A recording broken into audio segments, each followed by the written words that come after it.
Story house রাতে একা শোনার সাহস আছে তো? নমস্কার সবাইকে, ভিত্তি স্টোরি হাউসে 88 নম্বর এপিসোডে তোমাদের সবাইকে স্বাগত জানাচ্ছি। তো আমরা আজকেরও তোমাদের জন্য একটা সত্যিকারের ভৌতিক ঘটনা নিয়ে এসেছি। আশা করি তোমাদের সবার খুব ভালো লাগবে। তো যারা যারা এই চ্যানেলে নতুন আছো, চ্যানেলটাকে প্লিজ সাবস্ক্রাইব করে বেল আইকনটা অলে সিলেক্ট করে নাও, কারণ এইখানে এইরকম সত্যি ভৌতিক গল্পের নোটিফিকেশান সবার আগে তোমাদের ফোনে পৌঁছে যাবে। তো বেশি কথা না বলে আমরা ডাইরেক্ট গল্পের দিকে এগোবো। এই গল্পটি আমি আমার মা খালাদের মুখ থেকে শুনেছি। আমার মার চাচা মানে আমার নানা একবার একটি কাজ সেরে দেওপুর গ্রাম থেকে ফিরছিলেন। তিনি কখনো এই রাস্তায় রাতে যাননি, কিন্তু সেদিন তাড়াহুড়োর জন্য এই রাস্তা বেছে নিলেন। তখন শীতকাল এবং রাত 10টার মতো বাজে। যেহেতু গ্রাম, তার উপর লোক মুখে শূন্য, সে দেওপুরের এই রাস্তাটা ভালো নয়, রাতের দিকে চলাচল নিষেধ। তখনকার সময় গাড়ি চলতো না এবং রাতও অনেক হয়ে গিয়েছিল। নানা রাস্তা দিয়ে হাঁটছিলেন। হঠাৎ তিনি লক্ষ্য করলেন তার পেছন পেছন কেউ হাঁটছে। তিনি পেছনে ফিরে দেখলেন পেছনে কেউ নেই। আবার হাঁটা শুরু করলেন। কিছুক্ষণ পর তিনি আবার অনুভব করলেন যে তার পেছনে কেউ হাঁটছে। তিনি পেছনে ফিরে দেখলেন একজন সাদা কাপড় পরা মহিলা তার পেছনে হাঁটছে। নানা আবারও হাঁটা শুরু করলেন।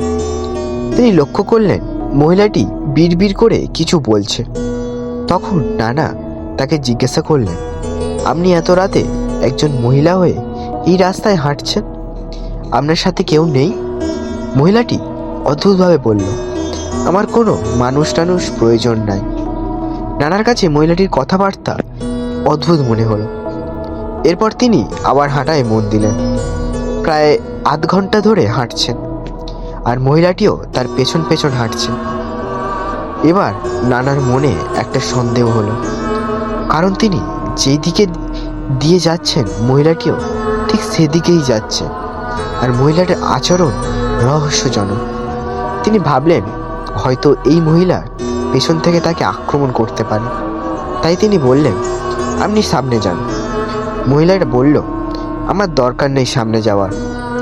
এবার নানা দ্রুত হাঁটা শুরু করলেন, কিন্তু মহিলাটিও তার পেছনে দ্রুত হাঁটা শুরু করলো।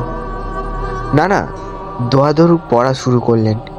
কিছুক্ষণ পর পেছনে ফিরে দেখলেন মহিলাটি অদৃশ্য হয়ে গেছে। হাঁটতে হাঁটতে তিনি একটি ব্রিজের সামনে থামলেন।